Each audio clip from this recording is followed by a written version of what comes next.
The section of the play that we were assigned to is Act 1, Scene 3. This is essentially the starting point of Grace, or better and preferably known as Janice and Tonto's platonic relationship.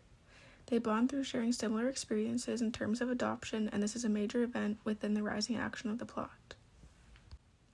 Our group wasn't so much focused on the particulars of the scene in terms of actions and gestures because we wanted to properly depict the emotionally intimate scene between Tonto and Janice, as it is a significant event that sets up the remainder of the play. The scene, apart from the somewhat awkward tension at the beginning, implicates the similar hardships they both endured upon their adoption, though they were also different in terms of ethnicity. Throughout the entirety of the play, we can see that both Tonto and his best friend Rodney use dark humor and comedic relief. First and foremost, before I state the example, being that this doesn't need to reiterate the exact quote but is rather commentary, I'll be modifying a term that is now recognized as derogatory, that being the term Indigenous peoples were wrongfully called after it was mistranslated. It is not my story and I am not Indigenous. My group acknowledges this and in doing so feel the need to not repeat that word. It is much more than just a word and has a much deeper historical meaning behind it. Thus, we will instead use the all-inclusive term Indigenous.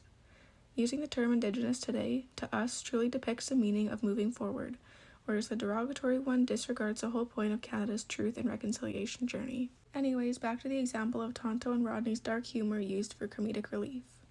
On page 44, Tonto says, "If I wasn't afraid of needles, I'd take it with a syringe. We'll make an Indigenous of you yet." The first portion of this quote implies the stereotypes that Indigenous peoples face on a daily basis, while attempting to make light of it by using dark humor, though Tonto too realizes how detrimental the stigmas can be. The latter portion shows just how defiant Janice is regarding being considered Indigenous. More than that, Tonto is influential. The whole why not speech depicts that, along with the guidance and reasoning he gives Janice regarding making the best decision for her. Because of his caring manner, Tonto is a major factor in getting Janice to go back to her first house she was born at in Otter Lake. He and Janice are both caught between two cultures, although their circumstances are complete opposite. Janice was adopted, or more realistically taken, due to the 60s scoop, by a European family at an extremely young age, thus not being particularly fond of her true Ojibwe heritage and not knowing any better than to live the European ways. Tonto, on the other hand, is European and was the exact opposite.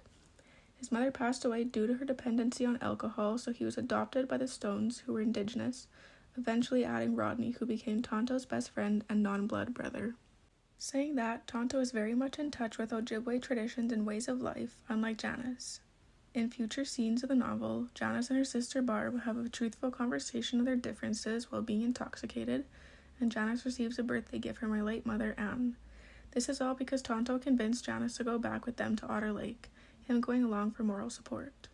The gift, a dream catcher, is symbolic of Ojibwe culture, and although Janice may not have known it at the time, she still appreciated the intricate gift she was given. In the Ojibwe culture, dream catchers are said to have originated from Spider Woman, who cared for infants and adults. As resettling and relocating began, it became harder and harder to tend to these people, so magical webs, now known as dream catchers, were gifted to the children to protect them and their dreams.